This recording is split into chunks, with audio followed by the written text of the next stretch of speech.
Hello and welcome to Insights for Manufacturing.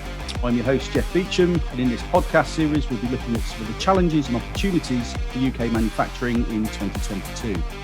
Throughout the series, I'm hosting a range of guests from service businesses and support organisations, providing subject matter expertise and guidance on a diverse range of topics affecting UK manufacturing. Today, we're going to be showcasing some of the amazing contributions made by women in engineering and manufacturing, along with some of the challenges and support available for females in the sector. I'm delighted to welcome my special guest, Bethan Jepson, founder of Allied Women in Engineering and partner at Allied Global Engineering and UK Business Capital Partners. Welcome, Bethan, and how are you? Hello, Jeff. Thank you. It's great to be here, and I'm great, thank you. How are you? Good. I'm very well. We're recording this on a Friday, so it's it's a good day of the week to have these worthy conversations. So before we get into the detail of the discussion today, could you tell me a bit about yourself? So I guess I've always been kind of an entrepreneur. I've always been a business owner since I left university, and I've had businesses in various different industries, but only really entered the engineering world a couple of years ago. Basically, when the pandemic first started, me and my dad thought, it's a great time to start a business. Brilliant. As actually, I think was quite a popular sentiment at the time. Yeah. I'd kind of come out of the world of like consulting, as a consultant, I was just on my own and kind of just got a bit lonely, really, and especially when something like the pandemic hits, you kind of want people around you to just be there, like a bit of emotional support as well as like brainstorming and problem solving. And so basically, I kind of underwent this change, entered the world of engineering, and found it quite difficult, to be honest, because the way our business works is that we are kind of acquiring businesses from retiring founders of engineering and manufacturing businesses. It's amazing to be able to do, to give somebody that's worked their arse off for like 30 years, give them, a way out and, reassurance that their business and people are going to be looked after. So that's lovely. But there's just, I found it quite challenging to, I guess, communicate my kind of credibility and just the fact that I know I'm a good business owner, or I know I've got my own achievements.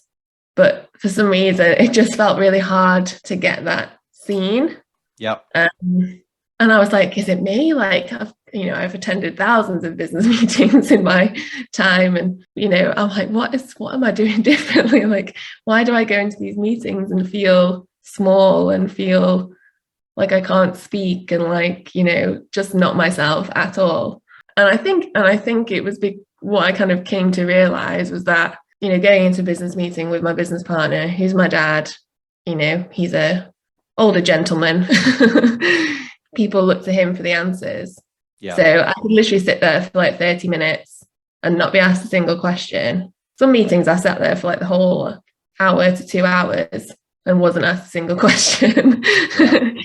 And I think as well, like my dad, his personality is he's a talker, and he just loves he just gets into it and he'll just like go into his own little world. So yeah, I was finding if my dad wasn't like actively and consciously introducing me, I would literally just sit there in silence.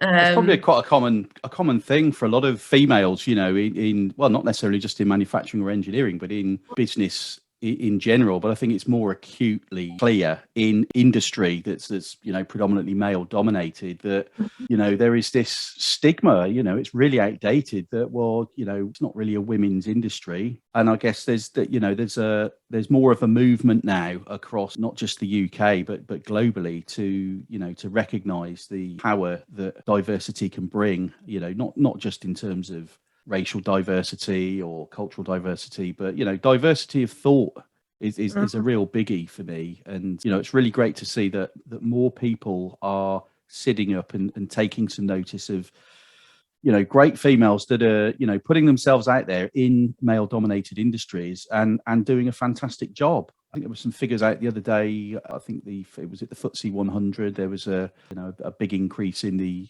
representation of females on those boards. So the needle's moving, but still a long way to go, really.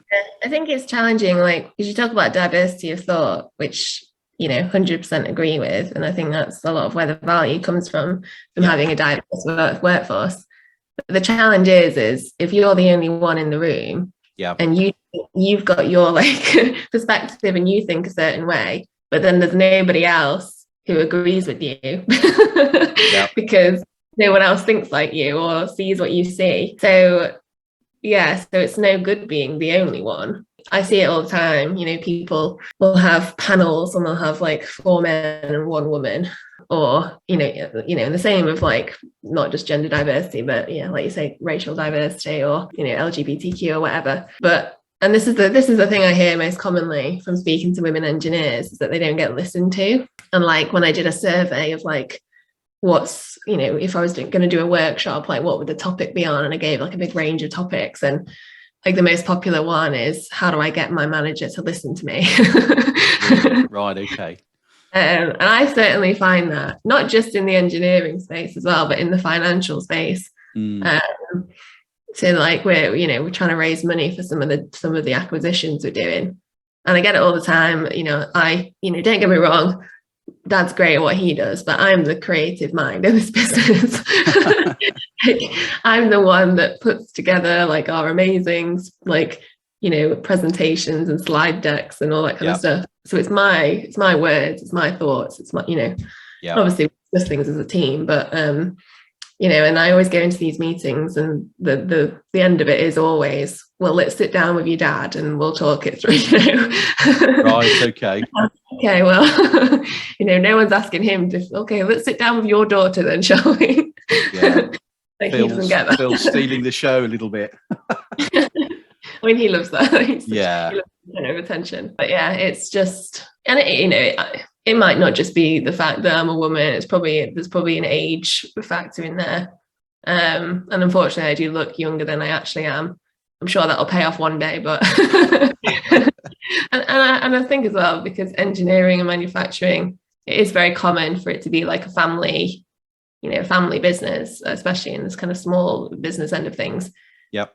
And because we're a family business as well, I think then they kind of automatically assume you have the same dynamic as their family business, where the dad makes all the decisions, mum does all the stuff in the office, kids eventually get bored and move on to other things. I think people assume that that's kind of what's happening here, when the reality is my dad doesn't make decisions without me. But it's how you communicate that. Absolutely. And I guess it's breaking that sort of bias that people have, when they see a younger female, accompanied by an older gentleman. I think that you've just got that stereotypical thought process, I think, and I can hear it now. You could almost hear people muttering under their breath. I can see where the focus would be for a lot of people on Phil, your dad, who's actually delivering the stuff that you've actually put together. The plan and the structure and everything else, and he's a great spokesperson. I've seen a lot of his content on LinkedIn, and I know he's spent quite a lot of time jet setting over to America to these leadership conferences. He's so passionate about what he does, and that's great, and I can see why people would buy into him instantly. However, I think you need to maybe shuffle him off to the side a little bit and gradually take over that place on the speaking podium. This is exactly one of the reasons that we're doing Allied Women in Engineering is if I'm having challenges like this, and I'm sat round the boardroom table, as people call it. What's it like for women who don't really have power in in an organization? They come to work, they do their job, do it very well, and they don't really get a say. And as well, I think I come from a slightly different perspective than most people. And this is kind of one of the most common questions I get asked when I kind of tell people about what I'm doing, is like, how is this different from other, initiatives, other, women in engineering type initiatives?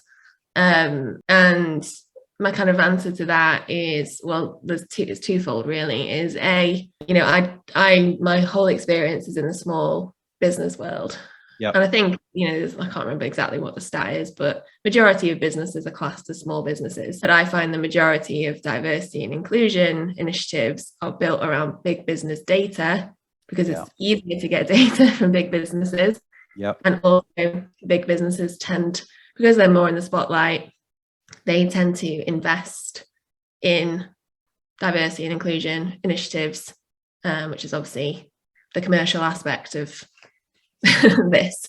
Absolutely. Even if you're a charity, which I know a lot of them are, you still need to get money from somewhere to pay your staff, to pay, bills, to run events. It's just the way the world works. So whereas I'm coming at it from a small business angle and perhaps talking about things that aren't often talked about, like the fact that most workshops have calendars of naked women dotted around, and even in the directors' offices.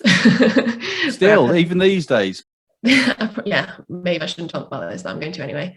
The second business that we acquired, the director's office, the only artwork they had was these naked calendars. They had one on each wall. And I came in, and they were outsourcing their HR. So kind of part of the process, obviously, of acquiring a business is getting to grips with all the suppliers and all the, the way they do things. And I remember sitting down with the HR person. I was like, why are these, what do you think of these calendars? She was a woman. I was like, why are they still here? What are they still doing here? Yeah. Obviously, I've taken the ones down in the director's office, but they were still dotted around everywhere, kitchen, or everywhere. And she was like, oh, you can't just take the calendars down. There'll be uproar. This was an HR professional. Yeah. Oh, she was like, so this was May last year. So she was like, when we get to November, like, we'll send a memo around and say, just don't rebuy calendars. Although I've discovered that's only half the problem, because most of the time it's a gift from another company. These companies actually gift each other these naked calendars. Anyway, so the first angle is that I'm coming at it. I mean, it will be beneficial to big business, people who work in big businesses. You need the same skills, you need the same, development, and the same conversations need to be had.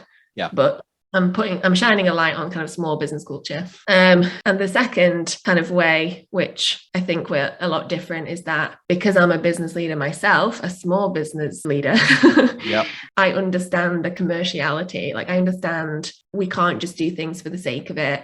And 100%, the biggest reason that business leaders don't already engage in, trying to make their businesses more inclusive or more diverse, is because they genuinely don't know the business benefits of doing that. Yeah, absolutely. If they understood like the commercial benefits, I think they would want to make these changes, not just because it's the right thing to do, but because it'll be better for their business, better for them, better for everyone. And there's just a lack of understanding, a lack of education around that. And also a lack of empathy. We're all ready to place blame and place judgment. And, I try and not do it myself, although sometimes it is hard, but you're never going to create change if you're placing blame and saying, you're a bad person because you don't care about diversity and inclusion. Like, it's not as simple as that. And I think if a business owner comes to an event and they feel like everyone's looking at them because they're the one ultimately making the decision not to make some changes, then they're never going to come to those rooms. They're never going to get involved in the conversations, which is another main piece of feedback that I get is, oh, well, I'm sick of going to these events and just talking to other women who already believe in what I believe. We need to be having these conversations with people who don't believe it, and don't get me wrong, there's a lot of very supportive men, and some of them are coming to the event that we're doing, but that's the biggest thing I'm hearing as well, is like, how are we going to get these people involved? And my answer back is, we create a safe environment, we create a safe space where they're not going to be judged, and it's genuinely going to be a place of education and empathy because the stress that business is under is insane, and a lot of people don't understand that. If you're an employee, you know, you get paid every month in happy days, but to be a business owner, like, you know, Jeff, it's very, very stressful. Absolutely. And you kind of just want your people to be loyal and committed, and, you know, the second you start to get like dissension in the ranks, you've already got enough going on in the outside world. Yeah. So there's things coming at you from all angles, from customers, from the economy, from pandemics, you know, suppliers raising their prices. And then you've got your people who, you know, are not necessarily showing signs that they're super happy. It's very, very stressful. And it's just, I just find it's not productive to be judgmental. I think it's better to come at it from an approach of empathy and education. Absolutely. I think that's the best way to solve any sort of problem, really, is to have that sort of position of not judging, you know, get all the facts and thoughts and feelings and concerns out into the open and just have a discussion. I know that's sometimes easier said than done, but it's a start. It's the best foundation for any sort of discussion, isn't it? So you mentioned your Allied Women in Engineering event in Birmingham. It's actually on March the 8th. I'm going to be attending, as you know. Just happens to be International Women's Day as well. And I'm delighted to tell the audience that the event has sold out. So congratulations. What can people look forward to on the day? I mean, the beauty of International Women's Day is that it is a day of celebration, like first and foremost. And like you said in the introduction, kind of celebrating, you know, the amazing contribution that women have made in our industry. And we've got some amazing kind of role model speakers who are going to come and share their stories. Principally, this is about leadership. And, you know, some people may be rolling their eyes as they hear this because obviously leadership is a very well covered topic. But again, I think most of the time people think that leadership comes with a promotion or, well, yeah, you know, waiting for somebody to say, right, you've proven yourself for the last 5 years, doing a great job, doing what you're doing. Now you're going to lead this team and do A, B, and C. Whereas me, like, considering my background, like, nobody ever gave me permission to lead. Like, the very first business I ran was actually another business I had with my dad. He started it on it, like, you know, years and years. I graduated from university and I basically go to work for him as like a stop filler, basically, just passing through while I look for my dream job. And I kind of got into that business. Like, I was just like the admin assistant, like literally the bottom of the ranks. I used to make the coffee and take notes in the meetings, like in my first few weeks. And within 18 months, I was the COO and general manager and completely ran the business. That didn't happen because somebody goes, "Oh, you're an amazing 22-year-old. You can cope with running a business." Like, that didn't happen. I decided to step up, to do it just do it, just say what I was thinking, contribute my ideas, understand the barriers to change and the barriers to problem solving, and work through those and encourage the team to work through those. And so leadership is it's not like a job title or like, you know, something that gets given to you. It's a decision you make because you want to create change. And, you know, it's all very well and good saying, oh, it's up to the business owner to make our culture more inclusive and to make sure that we get, you know, mental health days and that we get fair maternity leave, and it's completely up to them. But that's not true because they don't know. They're not educated. And if they don't hear it from you or whoever is making the decision that they want to make some changes, they don't know to make changes. It's not a one-way street. Change is a two-way street. Absolutely. Until people, doesn't matter how junior or senior you are, like, until people take responsibility and step up and, you know, be like, right, I'm a leader. Today I am putting on my, you know, big girl pants and I am gonna say what I really think, and I'm gonna understand my team and understand you know, what their perspective is and essentially how I can influence their perspective for positive movement. You know, if all my colleagues care about is, you know, I don't know, finishing on time, then I'm gonna do everything I can to help them do that. I'm gonna assist them. I'm gonna help them find the tools they need, or you know, I'll chip in, you know, if they really need to get off to go pick the kids up from school, I'm going to chip in and then you build a real relationship with someone, and then they start to want to see things from your perspective. And, you know, it's an ongoing effort from key individuals. That's how change is created. So that's basically what this event is going to be about, is encouraging individuals to step up, give them the confidence, the courage and the tools to do that, and also to educate the leaders in the room. Some of them may or may not be educated who are coming.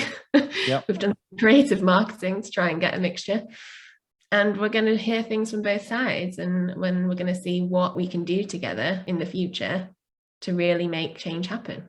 That's fantastic, and it's a great idea to, you know, to bring some business leaders together and, you know, talk about this in an open and safe environment where people aren't going to be judged, because you know, I think there's a great opportunity in general for more SMEs, and my passion is, you know, manufacturing and engineering. Everybody knows that. You could apply this to any sector, but, you know, SMEs make up 99% of our economy, you know, and I think because SMEs typically haven't got the resources, the you know, the money, the time, or sometimes the knowledge, you know, to make these big strides forward themselves, you have to have other people or other businesses or you know, peer-to-peer groups, you know, or, you know, you can learn, SMEs can learn from other SMEs, can't they? You know, so if they're sharing experiences and maybe, you know, some of the things that have worked, some of the challenges that they're having, and talk about that in an open environment, it's got to be good. You know, you can encourage that sort of knowledge sharing and best practice, and then everybody benefits. I think there's that sort of fear factor in a lot of small companies that, oh, if I get involved in that, what's it going to lead to? What's the impact going to be? And I guess, would you be sort of addressing some of those type of thoughts or questions on the day? Yeah, I mean, it's, again, this probably makes is another reason why we're a bit different, is that we're on the journey as well. Yes. You know, I don't call myself a diversity and inclusion expert, because I'm not. I run businesses day to day. I don't have a whole bunch of time to like read through all the academic reports and the data, and like, you know, I'll try and do my best to keep up, but I'm not that person that's like, oh, I know every fact and figure on diversity and inclusion. And there's no way I can ask business owners, you know, I can't set that standard for business owners. It's just an impossible standard to meet, to take that, you know, to take that expert approach. Yeah. The approach we are taking is the commercial and human approach. Yeah. Because that's the reality that we live in as small business owners. It's just the only way that we can do it. So you know, like, we're acquiring these legacy businesses they've been run the same way for 20, 30 years. And we're coming in with a fresh perspective and changes we want to make. We can't always make those changes from day one because that actually does piss a lot of people off. Yeah. And if you're not careful, you'll have a mass walkout. It's a delicate and gradual change. And, you know, we're 2 years in now to this journey. So our very first business we've had for just under 2 years. Yeah. We're now starting to see the kind of fruits of our tender love and care. Yeah, brilliant. To shape the culture and to translate that into business growth. We're just about, you know, getting there now. So so that there are no stupid questions. There are no thoughts that aren't relevant, no matter, you know, what walk of life you're coming from. You may you may be that person that's super passionate about diversity and inclusion, so you educate yourself on everything, and you just can't wait to get to work of like implementing changes in the organizations you work for. Or you might be that person that has no clue, and you just know it's the right thing to do, and you can probably see this. There might be, you can kind of see there's some commercial reasons to do it, but you're not 100% sure what they are yet. Like, that's totally fine. It's, we're trying to meet people where they are, like I say, with that empathy and compassion, and just do what's best for everyone, really. Yeah, that's great. And you know, I was just, as you were talking then about you know, people being at different stages of their understanding or interest even of diversity and inclusion. I guess you've got sort of like a spectrum, haven't you? You know, people that are super passionate, people that don't care about it. And let's be brutally honest, there are people around who don't care about diversity and equality and inclusion. You know, it's not just a case, I suppose, you know, some people say, well, you can't just accept that. Well, you know, everybody's an individual, and some people just, it's not for them. I'm not going to judge on that. I know what the right thing is to do. And I think your approach, using empathy and, you know, just this open sort of conversation, and you said taking, you know, looking at where people are, you know, on that journey. You know, they might have knowledge, they might not. I think if more people just applied some common sense to these things, the naysayers and the people that are totally against some of these good initiatives, as I'd like to sort of call them, maybe would be a little bit more open to considering some of these things. I think, and I've spoken to quite a few people about lots of different topics that are quite divisive in society and in the workplace. And I think the people that are staunch naysayers, I think there's an issue. What I'm trying to say is there's an issue with that sort of element of people. And I'm not casting judgment on people. People have got their own decisions to make. That's fine. But when you're sort of beating somebody over the head on a topic, I think that's the quickest way to just totally turn them off, and you'll struggle to ever get them back. Whereas if you try and educate them with some facts and encourage them into dialogue, I'd like to think that generally people would start coming around and make up their own mind as to what the right thing is. I genuinely believe that people who aren't interested in it, and you know, aren't gonna, you know, they're never gonna sign up to these events, and you know, this, that, and the other. I think it's because they believe they have bigger fish to fry. Yeah. Something else is happening in their life or business, which is a higher priority to them right now. And that doesn't mean that they might not be wrong. You know, there might be something else that is just, they just don't, that's all they can do right now. Yeah. And that's kind of what I mean by taking this human approach is, you know, we're all human. We all have personal lives, business lives. You know, we all have physical health and mental health. Yeah. I think genuinely, if I was like encountering that person who was kind of coming off as they don't care about this, they have no interest in getting involved in anything, you know, my question, you know, I might not be able to say it directly to their face, but what's going through my head is, well, what's going on in your life right now that is causing you pain and stress, that you are forgetting about the human beings in your business, because you're just focusing on yourself, like yourself as the human. You only have the capacity to do that right now. So I think it's more than just education. I think it's understanding. I think we all have to do better understanding each other, and you know, the ups and downs of life that we're all going through. And maybe if we do that, that's when we can genuinely change somebody's mind on something like this. You know, that's when we can genuinely say, well, you know, if you're finding A, B, and C really stressful right now in life or business, like imagine how your team feel when you don't acknowledge them, or you look after them in ways that are inclusive. And because that's really all inclusive means, is treating somebody like a human being rather than judging somebody by their appearance or background. Absolutely.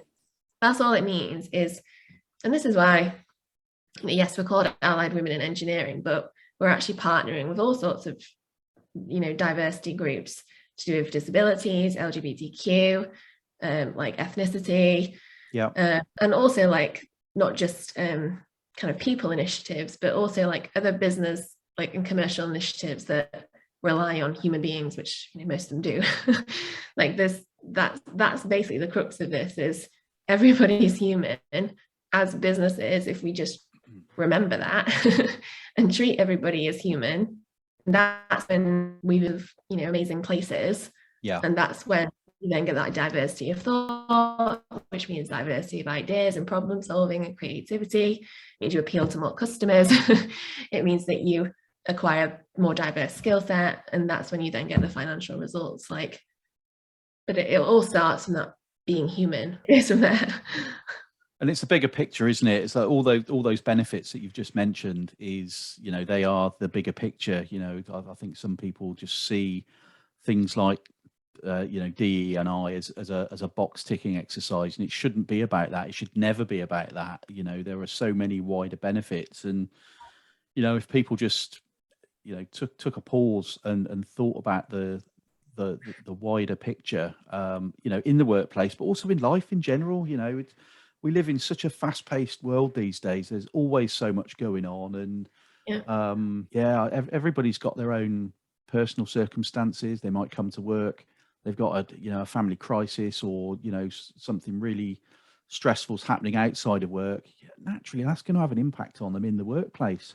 And if people in the workplace are just walking around with their blinkers on, not acknowledging that somebody maybe isn't quite themselves, and just carry on going about their business, it doesn't help. I think people in general just need to look out for each other a little bit more. And there was a big topic at the moment about leadership in general globally need to be more empathetic. And it just really underscores the need for for good emotional intelligence levels in leadership. So it's all about the understanding. So just talking about the next generation, and the task of encouraging more youngsters into a career in engineering or manufacturing, particularly females. What is Allied Women in Engineering doing to help educate today's kids, the parents, and the schools themselves? Are you involved in that sort of work as well? I mean, we're getting involved because it's such early days. We're still kind of we're still like dipping our toe in lots of different things and figuring out how best to kind of make an impact. But I mean, I've been a STEM ambassador since I left university. I've not always done as much with it as as I think I should have. And I'm sure a lot of people may relate to that. I was always that kid at school that wanted to be a scientist. So for me, I always try and think like, well, what was like, when did that kind of click? And I can't really, the only thing I can really remember is that, I don't know, I think it was like year 8 or something, and we'd kind of was first talking about climate change and global warming, and that was kind of the first time that we were being educated on that. And I just got really passionate about it. Became a vegetarian, and like I really I kind of made some life changes as a 13-year-old. That I still keep to this day. And I'm still very passionate about the environment and climate change. And that's another reason why I'm excited to be in engineering, because we can make a huge impact on that. But I think for any young person to choose a career, it's such a big deal, and I think we forget how much of a big deal it is. And I think to make that decision and stick to that decision, it has to be something you're passionate about. It has to be something that you have fallen in love with somewhere along the way. And personally, like, I don't remember the word engineering ever being mentioned in school. I know it's probably a bit, I don't know if it's different now. Engineering was a thing, and the irony is that I went through school and university and a master's degree, and I kind of followed the environmental science was like the term that I thought was kind of attached to these passions. as you get a bit older, you kind of look back and realize, like, and you as you get a bit more aware of different career paths, you're like, oh, you know, if I genuinely wanted to fulfill my passions, I should have done engineering, because it's technology is going to save the world. Absolutely. And I just had no idea that was it. Like, I had no idea it was an option. And I would love to be that person designing the next new, like, solar panel or wind farm, or you know, biotech, or these vertical farms that I think are so fascinating. And I'd love to be that person that could do that. And I think that would have filled me on such a deep level, but I just didn't know it existed. So I think there needs to be more work done on understanding passions and taking them seriously. I think, you know, a lot of children today get excited about things and they're not always taken seriously. Yeah. I think we should take them seriously, and I think we should present them their options based on what they're telling us, rather than us going, you should want a career in engineering because of da da da da da. Like, you know, that I don't think that's really going to work. I think it has to start with that kid giving you some direction, and then you kind of giving them proper options. But and it's not a simple answer. You know, teachers are so overwhelmed and stressed, and they are their own stuff going on. And equally, you know, even if you're that person that just go into schools, I've met some amazing engineers that just give a lot of time to mentoring and going into schools. And but it's still challenging because it's so small scale. It's like, you know, you're going to really benefit that one child's life, amazing, but then you look around you and it's like, oh, there's 2,000 more in this school, like, who's looking after them? Absolutely. It's challenging, it really is. The schools, I've got mixed thoughts about the schools, really. I mean, as you say, the teachers have got, so, you know, they're under so much pressure, and, you know, a lot of the time it's to hit the figures that the Department of Education are putting on them, and I get that. But I think the whole, you know, engineering and manufacturing thing, there's just not enough awareness about it, and the schools certainly aren't pushing. They're not allowing that awareness to filter into the kids. So, you know, when you're growing up, how do you know what you're passionate about? Because you don't know enough about a lot of things that you could be interested in. And if engineering is not a thing, as you quite rightly put it, that's a serious problem. You know, how are we going to fill our future talent pool? So maybe that's a podcast in itself for a later date. You know, such an important one. I wanted to find out, you know, what are your plans for the rest of 2022 after the inaugural Allied Women in Engineering event? What else have you got planned for this year? I mean, we're going to base a lot of it based on the feedback we get from this event, but kind of our plan A, if you like the plan we're kind of thinking we're going to go ahead with before we get the feedback from the event, is we kind of want to do 3 things, really. The first thing is we want to run what we're calling kind of leadership mastermind dinners.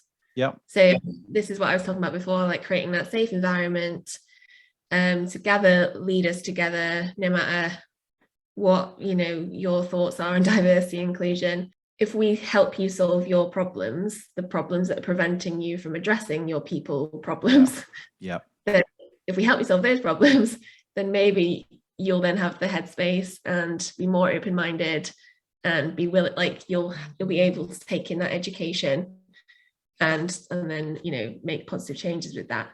So that's kind of the first thing that we're looking at. The second thing are kind of these calling them leadership workshops. So these are for people who they want to have more of a voice in their organization. They want to make change happen in the industry, but they just need a little help and support to do it. So we'll be doing workshops on all sorts of things, like from practical to personal development, to just equip people with the skills to do that. We've got such an amazing like support system from other kind of women leaders and you know, people who've been in the engineering sector for decades who are really passionate on like paying it forward. So the beauty of this is it's not just reliant on me. It's, you know, we've definitely got the support of, you know, dozens of other women. So think we'll have a really powerful like education, and not just like education in the sense of, oh, this is how you build your confidence, step 1, 2, 3, like real. And then the third thing is connecting with other initiatives who are having success. Really just collaborating with them all over the world. We're not limiting to the UK, because obviously we're in a global economy. So we're doing a lot of networking and having a lot of collaboration conversations as to how best to support each other with these kind of other initiatives. So okay, brilliant. So lots in the pipeline for this year. I wish you all the very best with that. I'm sure it's going to be a really interesting journey. Just before we sort of sign off, what's the best way for people to get in contact with you about Allied Women in Engineering? So 2 ways really. Well, actually 3 ways, I suppose. We've got LinkedIn, we've got Instagram, and email, traditional email. So yeah, my name is pretty unique. There aren't many Bethan Jepsons in the world. So if you find me, you'll find Allied Women in Engineering, or equally, you can just type in Allied Women in Engineering in LinkedIn or Instagram, and we should come up as well. And yeah, my email is bethan.jepson@alliedglobal.co.uk. Fantastic. Thank you very much for sharing that. So that wraps up today's episode. I hope you've enjoyed our discussion. Thanks again to Bethan Jepson. Thank you for listening, and look out for the next episode of Insights for Manufacturing. See you next time. Bye-bye.